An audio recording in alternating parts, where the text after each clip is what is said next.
नमस्कार दोस्तों, मैं संतोष पटेल स्वागत करता हूं आपके अपने YouTube चैनल डिजिटल भंडार पर। यदि आप कंप्यूटर में कुछ नया सीखना चाहते हैं, कंप्यूटर एक्सपर्ट बनना चाहते हैं, किसी कॉम्पिटिटिव एग्जाम के लिए या CPCT एग्जाम के लिए कंप्यूटर के क्वेश्चन तैयार कर रहे हैं, तो हमारे चैनल को सब्सक्राइब करें, वीडियो को लाइक करें। आज की वीडियो में हम बात करने वाले हैं CPCT एग्जाम के लिए कुछ इंपोर्टेंट क्वेश्चन की। यह सभी वही क्वेश्चन है जो पहले भी CPCT एग्जाम में पूछे जा चुके हैं। मैंने पहले भी CPCT एग्जाम के लिए कुछ वीडियो अपने चैनल पर अपलोड करी हैं। यदि आपने अभी तक वह वीडियो नहीं देखी है तो चैनल प्लेलिस्ट में जाकर आप सभी वीडियो को देख सकते हैं। शुरुआत करते हैं आज की वीडियो का। देखते हैं हमारा पहला क्वेश्चन क्या है। पहला क्वेश्चन हमसे वेब पेज से रिलेटेड पूछा गया है। वेब पेज को एक्सेस करने के लिए किस प्रोटोकॉल का यूज किया जाता है या किस प्रोटोकॉल का उपयोग किया जाता है। तो जब भी आप इंटरनेट पर किसी वेब पेज को ओपन करते हो, किसी वेबसाइट को ओपन करते हो, तो उस वेबसाइट का आपको URL टाइप करना होता है। URL का मतलब होता है uniform resource locator. Uniform resource locator जो कि प्रत्येक वेबसाइट का एक यूनिक एड्रेस होता है। हर वेबसाइट को उसके URL के द्वारा ही सर्च किया जाता है। तो जब भी आपको URL टाइप करते हो तो उस URL में सबसे पहले एक प्रोटोकॉल यूज किया जाता है जो कि होता है HTTP, hypertext transfer protocol. तो कोई भी वेब पेज या वेबसाइट को इंटरनेट पर एक्सेस करने के लिए एक प्रोटोकॉल यूज किया जाता है जिसका फुल फॉर्म होता है hypertext transfer protocol, HTTP। यहां पर इस क्वेश्चन का सही आंसर है ऑप्शन नंबर बी, HTTP। इस क्वेश्चन का सही आंसर है option number B, HTTP, hypertext transfer protocol. देखते हैं हमारे अगले क्वेश्चन को। नेक्स्ट क्वेश्चन कंप्यूटर नेटवर्क से लिया गया है। बैंक ATM फैसिलिटी ब्लैंक का एग्जाम्पल है। आपने देखा होगा जो बैंक के ATM लगे होते हैं, बैंक का ATM अपन यूज करते हैं पैसों को जमा करने के लिए, पैसों को विड्रॉ करने के लिए, स्टेटमेंट चेक करने के लिए। तो जो बैंक में नेटवर्क बनाया गया है, बैंक के ATM जो अलग अलग शहरों में अलग अलग लोकेशन पर बनाए गए हैं, यह किस नेटवर्क के माध्यम से कनेक्ट होते हैं। तो जो ATM है उसको आप किसी भी शहर में, किसी भी राज्य में यूज कर सकते हो। मतलब जो बैंक ATM का नेटवर्क होता है वो पूरी दुनिया में फैला हुआ है। मतलब यह वैन नेटवर्क का एग्जाम्पल है। तो आप जो भी बैंक के ATM यूज करते हो वह सभी ATM वैन नेटवर्क का यूज करते हैं, वाइड एरिया नेटवर्क का। इस क्वेश्चन का सही आंसर है ऑप्शन नंबर सी, वैन। यहां पर आपको लैन का फुल फॉर्म भी याद करना है। लैन का फुल फॉर्म होता है लोकल एरिया नेटवर्क, मैन का फुल फॉर्म होता है मेट्रोपोलिटन एरिया नेटवर्क, पैन का फुल फॉर्म होता है पर्सनल एरिया नेटवर्क। लेकिन इस क्वेश्चन का सही आंसर है ऑप्शन नंबर सी, वैन। और वैन का फुल फॉर्म होता है वाइड एरिया नेटवर्क। जो भी आप ATM यूज करते हो वह वैन नेटवर्क के माध्यम से कनेक्ट होते हैं। देखते हैं हमारे अगले क्वेश्चन को। नेक्स्ट क्वेश्चन MS एक्सेल से पूछा गया है। MS एक्सेल के न्यू वर्जन में नंबर ऑफ रो कितनी होती हैं। आप जब एक्सेल को ओपन करते हैं तो उसमें मल्टीपल रो और कॉलम होते हैं, क्योंकि हमें एक वर्कशीट प्राप्त होती है। जो वर्कशीट होती है वह मल्टीपल रो और कॉलम से मिलकर बनी होती है। और जब एक रो और कॉलम मिलता है, इंटरसेक्ट करता है, तो वहां पर एक सेल क्रिएट होता है। हमसे यहां पूछा गया है कि एक्सेल का जो न्यू वर्जन है उसमें नंबर ऑफ रो कितनी होती हैं। तो एक्सेल का जो भी नया वर्जन है उसमें रो की संख्या होती है 10,48,576। एक्सेल की वर्कशीट में, एक वर्कशीट में नंबर ऑफ रो होती हैं 10,48,576। इसी क्वेश्चन में आपको नंबर ऑफ कॉलम भी पूछा जा सकता है। यहां पर हमसे पूछी गई है नंबर ऑफ रो, तो नंबर ऑफ रो होती हैं 10,48,576, लेकिन नंबर ऑफ कॉलम होते हैं 16,384। तो एक क्वेश्चन के अंदर आपको दो क्वेश्चन का आंसर मिल गया। MS एक्सेल की जो वर्कशीट होती है उसमें रो होती हैं 10,48,576 और कॉलम होते हैं 16,384। यह बहुत इंपोर्टेंट क्वेश्चन है, कई बार पेपर में पूछा जा चुका है। तो एक्सेल की एक वर्कशीट में नंबर ऑफ रो कितनी होती हैं 10,48,576। देखते हैं हमारे अगले क्वेश्चन को। नेक्स्ट क्वेश्चन भी एक्सेल से पूछा गया है। MS एक्सेल में चार्ट इंसर्ट करने की शॉर्टकट है। MS एक्सेल में जो भी आप डेटा तैयार करते हो, वर्कशीट तैयार करते हो, यदि आप उसको ग्राफिकली रिप्रेजेंट करना चाहते हो तो आप वहां पर चार्ट क्रिएट कर सकते हो। किसी भी टेबल के डेटा को यदि ग्राफिकली रिप्रेजेंट करना है तब हम वहां पर चार्ट का यूज करते हैं। तो हमसे पूछा गया है चार्ट को इंसर्ट करने की शॉर्टकट की क्या होती है, alt plus F1, control plus F2, shift plus F2 या alt plus F6। MS Excel में यदि आपने कोई भी टेबल बनाई है, उस टेबल के डेटा को ग्राफिकली रिप्रेजेंट करने के लिए हम चार्ट क्रिएट करते हैं। और चार्ट क्रिएट करने के लिए एमएस एक्सेल में दो शॉर्टकट की यूज की जाती हैं। एक तो होती है ऑल्ट प्लस F1, आप ऑल्ट प्लस F1 से चार्ट क्रिएट कर सकते हो। और एक और शॉर्टकट की यूज की जाती है जो कि है F11, आप F11 से भी डायरेक्ट चार्ट इंसर्ट कर सकते हो। तो यदि आपको किसी क्वेश्चन में ऑप्शन में F11 मिलता है तो आपको F11 पे टिक करना है, और यदि F11 नहीं होता है तो ऑल्ट प्लस F1 से भी चार्ट इंसर्ट हो सकता है। हम दोनों शॉर्टकट की को प्रैक्टिकली देखते हैं। यहां पर मैंने एमएस एक्सेल में एक टेबल बनाकर रखी है एग्जाम्पल के लिए। मैं इस टेबल को सिलेक्ट करता हूं। इस टेबल का यदि हमें चार्ट क्रिएट करना है तो हम दो शॉर्टकट की से कर सकते हैं। एक तो होती है F11, मैंने यहां पर F11 को प्रेस किया तो आप देख सकते हैं मेरा चार्ट बनकर तैयार हो गया। जो हमारी टेबल का डेटा था वह ग्राफिकली रिप्रेजेंट होने लगा है। तो चार्ट क्रिएट करने की पहली शॉर्टकट की है F11। अब हम दूसरी शॉर्टकट की का यूज करते हैं। दूसरी शॉर्टकट की है alt plus F1। Alt plus F1 दोनों शॉर्टकट की से चार्ट क्रिएट हो जाता है। बट आप ध्यान से देखें, जब मैंने F11 प्रेस किया था तो वर्कशीट पर जो टेबल बनी थी उसका चार्ट एक अलग सीट पर क्रिएट हुआ था। जब हम F11 से चार्ट क्रिएट करते हैं तो चार्ट की वर्कशीट अलग हो जाती है और टेबल वाली वर्कशीट अलग रहती है। बट यदि हम ऑल्ट प्लस F1 से चार्ट क्रिएट करते हैं तो जिस सीट पर हमारा टेबल होती है उसी सीट पर हमें चार्ट बनकर प्राप्त हो जाता है। मतलब यह कहलाता है एम्बेडेड चार्ट। एम्बेडेड चार्ट मतलब जिस वर्कशीट पर आपकी टेबल होती है उसी वर्कशीट पर आपका क्या तैयार हो जाता है, चार्ट तैयार हो जाता है। तो यदि पेपर में क्वेश्चन पूछा जाता है एम्बेडेड चार्ट को इंसर्ट करने की शॉर्टकट की है तो ऑल्ट प्लस F1 है। बट चार्ट अकेला इंसर्ट करना है जो कि एक नई वर्कशीट पे आएगा तो उसकी शॉर्टकट की है F11। यदि आप F11 से चार्ट क्रिएट करते हैं तो आपका चार्ट एक नई वर्कशीट पर तैयार होता है, और आप अल्ट प्लस F1 से चार्ट तैयार करते हैं तो सेम वर्कशीट पर आपका चार्ट क्रिएट हो जाता है। इस क्वेश्चन का सही आंसर है option number A, alt plus F11। देखते हैं हमारे अगले क्वेश्चन को। नेक्स्ट क्वेश्चन इंटरनेट से लिया गया है। www का फुल फॉर्म होता है, बहुत इजी क्वेश्चन है। तो इस टाइप के बेसिक इजी क्वेश्चन भी पेपर में आते हैं।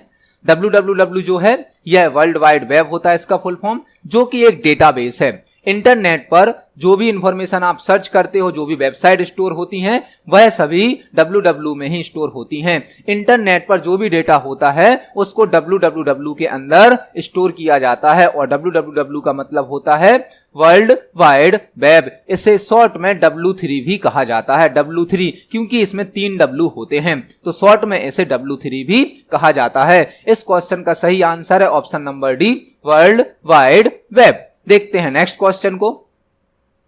नेक्स्ट क्वेश्चन प्रिंटर से लिया गया है। प्रिंटर की इमेज क्वालिटी को ब्लैंक में मेजर्ड किया जाता है, नापा जाता है। जब भी आप कोई प्रिंटर से प्रिंट आउट निकालते हो तो जो प्रिंट आउट की क्वालिटी होती है उसको किस यूनिट में नापा जाता है, किस यूनिट में कैलकुलेट किया जाता है? कैरेक्टर पर सेकंड में, पेजेस पर मिनट में, डॉट्स पर इंच में या पिक्सल में? तो हमसे यहां पे स्पीड नहीं पूछी गई है प्रिंटर की, हमसे पूछी गई है उसकी क्वालिटी। और एक प्रिंटर की क्वालिटी को हम डॉट्स पर इंच में कैलकुलेट करते हैं, मेजर करते हैं। इस क्वेश्चन का सही आंसर है डॉट्स पर इंच। मतलब जितने पास पास आपके डॉट प्रिंट होंगे उतना अच्छा प्रिंटर का प्रिंट आउट निकलेगा। डॉट्स जितने दूर दूर होंगे उतना खराब आपका प्रिंटर का प्रिंट आउट होता है। तो प्रिंटर की इमेज क्वालिटी को डॉट्स पर इंच में कैलकुलेट किया जाता है। देखते हैं अगले क्वेश्चन को। नेक्स्ट क्वेश्चन है, एक कंप्यूटर प्रोग्राम में एरर को ब्लैंक कहा जाता है। जब भी कोई कंप्यूटर प्रोग्राम बनाया जाता है, कोई सॉफ्टवेयर बनाया जाता है तो उसकी कोडिंग करनी होती है, और कोडिंग करते समय जब हम प्रोग्राम को चेक करते हैं, टेस्ट करते हैं, तो कई बार उसमें कुछ गलतियां आ जाती हैं, एरर आ जाती हैं। तो हमसे पूछा गया है जब भी कोई प्रोग्राम बनाया जाता है उसमें कोई एरर आती है तो उसको टेक्निकल लैंग्वेज में क्या कहते हैं? एरर को प्रोग्रामिंग की भाषा में, टेक्निकल लैंग्वेज में बग कहा जाता है। बग का हिंदी मतलब होता है कीड़ा। तो जब आप प्रोग्राम बनाते हैं और उसमें कोई गलती हो जाती है, एरर आ जाती है, तो वहां पर एक बग आ जाती है और बग को दूर करने के लिए डीबगिंग का यूज किया जाता है। इस क्वेश्चन में आपको 2 क्वेश्चन तैयार करने हैं। एक तो प्रोग्राम में जो एरर आती हैं उनको क्या कहा जाता है, बग कहा जाता है, और बग को दूर करने की, बग को सुधारने की जो प्रक्रिया होती है, प्रोसेस होती है, उसे कहा जाता है डीबगिंग। तो इस क्वेश्चन का सही आंसर है option number C, bug. Program में जो एरर आती हैं उन्हें बग कहा जाता है और बग को सुधारने की जो प्रक्रिया होती है उसे डीबगिंग कहा जाता है। देखते हैं हमारे अगले क्वेश्चन को। नेक्स्ट क्वेश्चन कंप्यूटर फंडामेंटल से लिया गया है। सीडी और डीवीडी किस प्रकार की डिवाइस हैं? सीडी और डीवीडी किस प्रकार की डिवाइस हैं? आप किस लिए इसका यूज करते हैं? डेटा को इनपुट करने के लिए, आउटपुट करने के लिए? क्या यह सॉफ्टवेयर है या यह स्टोरेज डिवाइस है? तो सीडी और डीवीडी जो हैं वह स्टोरेज डिवाइस हैं। आप सीडी और डीवीडी में डेटा को स्टोर करके रख सकते हो और यह सेकेंडरी स्टोरेज होती हैं। सेकेंडरी मतलब यह लंबे समय तक डेटा को स्टोर करके रख सकती हैं। सीडी और डीवीडी दोनों ही ऑप्टिकल डिस्क होती हैं। इस क्वेश्चन के अंदर आपको 4-5 क्वेश्चन पढ़ने मिलेंगे। एक तो सीडी और डीवीडी क्या है? ऑप्टिकल डिस्क है। सीडी और डीवीडी किस टाइप की डिस्क होती हैं? ऑप्टिकल डिस्क होती हैं। सेकंड, यह स्टोरेज डिवाइस भी होती हैं। और कौन सा स्टोरेज होता है इसके अंदर? सेकेंडरी स्टोरेज, मतलब जो कि डेटा को लंबे समय तक स्टोर करके रखती हैं। यहां पर आपको सीडी का फुल फॉर्म भी याद करना है। सीडी का फुल फॉर्म होता है compact disc. Compact disc. DVD का फुल फॉर्म होता है digital versatile disc. Digital versatile disc. CD में 700 MB तक का डेटा स्टोर किया जा सकता है, जबकि डीवीडी में 4.7 GB तक का डेटा स्टोर किया जा सकता है। तो इस क्वेश्चन के अंतर्गत आपको 4-5 क्वेश्चन पढ़ने मिल गए। सीडी डीवीडी क्या है? ऑप्टिकल डिस्क है। सीडी डीवीडी किस टाइप की डिवाइस हैं? स्टोरेज डिवाइस हैं, वो भी सेकेंडरी स्टोरेज डिवाइस। सीडी का फुल फॉर्म होता है कॉम्पैक्ट डिस्क, डीवीडी का फुल फॉर्म होता है डिजिटल वर्सेटाइल डिस्क। एक सीडी में 700 MB तक का डेटा स्टोर हो सकता है, एक डीवीडी में 4.7 GB डेटा स्टोर हो सकता है। तो आपने देखा यहां पर एक क्वेश्चन के अंदर आपको 4-5 क्वेश्चन पढ़ने मिले। इस क्वेश्चन का सही आंसर है option number D, storage device. CD और डीवीडी स्टोरेज डिवाइस होती हैं। देखते हैं हमारे अगले क्वेश्चन को। नेक्स्ट क्वेश्चन डिजिटल कंप्यूटर से लिया गया है, नंबर सिस्टम से लिया गया है। यहां पर आपको एक बाइनरी नंबर दिया गया है और इस बाइनरी नंबर का आपको वंस कॉम्प्लीमेंट, फर्स्ट कॉम्प्लीमेंट बताना है क्या है। यह थोड़ा सा न्यूमेरिकल क्वेश्चन है। कॉम्प्लीमेंट क्या होते हैं, कैसे कैलकुलेट किए जाते हैं, इसके कुछ रूल्स हैं। बट यदि इस टाइप का कोई क्वेश्चन आता है तो आपको बहुत आसान ट्रिक से इसको सॉल्व करना है। यह एक बाइनरी नंबर है। बाइनरी नंबर कैसे पहचानेंगे आप? इसका बेस होता है 2। कोई भी बाइनरी नंबर हो तो उसका बेस होगा 2 और बाइनरी नंबर में या तो 0 होता है या फिर 1 होता है। 0 और 1 के अलावा कोई डिजिट नहीं हो सकती है। तो हमसे यहां पर पूछा गया है फर्स्ट कॉम्प्लीमेंट। यदि आपको कोई भी बाइनरी नंबर का फर्स्ट कॉम्प्लीमेंट निकालना है तो एक छोटी सी ट्रिक होती है। जो 1 है आप उसको 0 कर दीजिए और जो 0 है उसको आप 1 कर दीजिए। मतलब आपको हर डिजिट को एक्सचेंज कर देना है। यदि 1 है तो 0 से और 0 है तो 1 से। यह आपका वंस कॉम्प्लीमेंट निकल आया। यदि यहां पर 1 है तो हम इसको 0 से रिप्लेस कर देंगे, 0 है तो 1 से कर देंगे, फिर 1 था तो 0 से कर दिया, 0 था तो 1 से कर दिया। मतलब इस क्वेश्चन का सही आंसर है ऑप्शन नंबर बी। आपको कोई भी बाइनरी नंबर का यदि वंस कॉम्प्लीमेंट कैलकुलेट करना है तो आपको जहां जहां 1 मिलता है उसको 0 से रिप्लेस कर दीजिए और जहां जहां 0 मिलता है उसको 1 से रिप्लेस कर दीजिए। आपका वंस कॉम्प्लीमेंट निकल आएगा। तो इस क्वेश्चन का सही आंसर है ऑप्शन नंबर बी। देखते हैं हमारे अगले क्वेश्चन को क्या है। नेक्स्ट क्वेश्चन मेमोरी से रिलेटेड है। निम्न में से किस मेमोरी का एक्सेस टाइम सबसे कम होता है? यह बहुत इंपॉर्टेंट क्वेश्चन है, कई बार सीपीसीटी एग्जाम में पूछा गया है। इस क्वेश्चन से रिलेटेड और भी कई क्वेश्चन बनते हैं। यहां पर हमसे पूछा गया है निम्न में से किस मेमोरी का एक्सेस टाइम सबसे कम होता है। यह क्वेश्चन ऐसे भी पूछा जा सकता है कि निम्न में से सबसे फास्ट मेमोरी कौन सी है। तो कंप्यूटर में जो सबसे फास्ट मेमोरी है, सबसे कम एक्सेस टाइम लेती है, वो होती है कैश मेमोरी। कंप्यूटर के अंदर सबसे फास्ट जो मेमोरी है जिसका एक्सेस टाइम सबसे कम होता है वो होती है कैश मेमोरी। कंप्यूटर के अंदर सबसे ज्यादा फास्ट मेमोरी है कैश मेमोरी। तो इस क्वेश्चन का सही आंसर है option number A, cache memory. देखते हैं हमारे अगले क्वेश्चन को। यहां पर एक क्वेश्चन प्रोग्रामिंग लैंग्वेज से रिलेटेड है। पास्कल एक ब्लैंक है।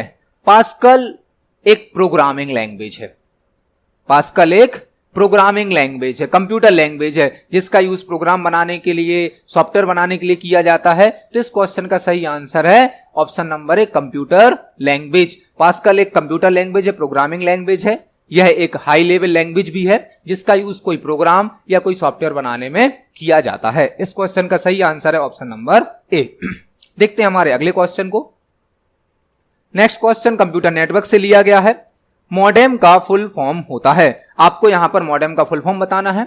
तो मॉडेम का यूज कंप्यूटर नेटवर्क में किया जाता है जब एक कंप्यूटर में टेलीफोन लाइन के माध्यम से इंटरनेट कनेक्ट करना होता है, तब हमें वहां पर मॉडेम डिवाइस को यूज करना है। मॉडेम एक ऐसी डिवाइस है जो इनपुट और आउटपुट दोनों का वर्क करती है। यदि आपसे पूछा जाता है कौन सी ऐसी डिवाइस है जो इनपुट और आउटपुट दोनों कैटेगरी में आती है, तो वहां पर मॉडेम है। क्योंकि मॉडेम एनालॉग सिग्नल को डिजिटल में बदलती है और डिजिटल सिग्नल को एनालॉग में बदलती है, तो यह इनपुट और आउटपुट दोनों का वर्क करती है। मॉडेम का फुल फॉर्म होता है मॉड्यूलेटर डीमॉड्यूलेटर। मतलब ऑप्शन नंबर बी इस क्वेश्चन का सही आंसर है। मॉडेम का फुल फॉर्म होता है मॉड्यूलेटर डीमॉड्यूलेटर। देखते हैं हमारे अगले क्वेश्चन को। नेक्स्ट क्वेश्चन भी कंप्यूटर नेटवर्क से लिया गया है। आईएसपी का फुल फॉर्म होता है।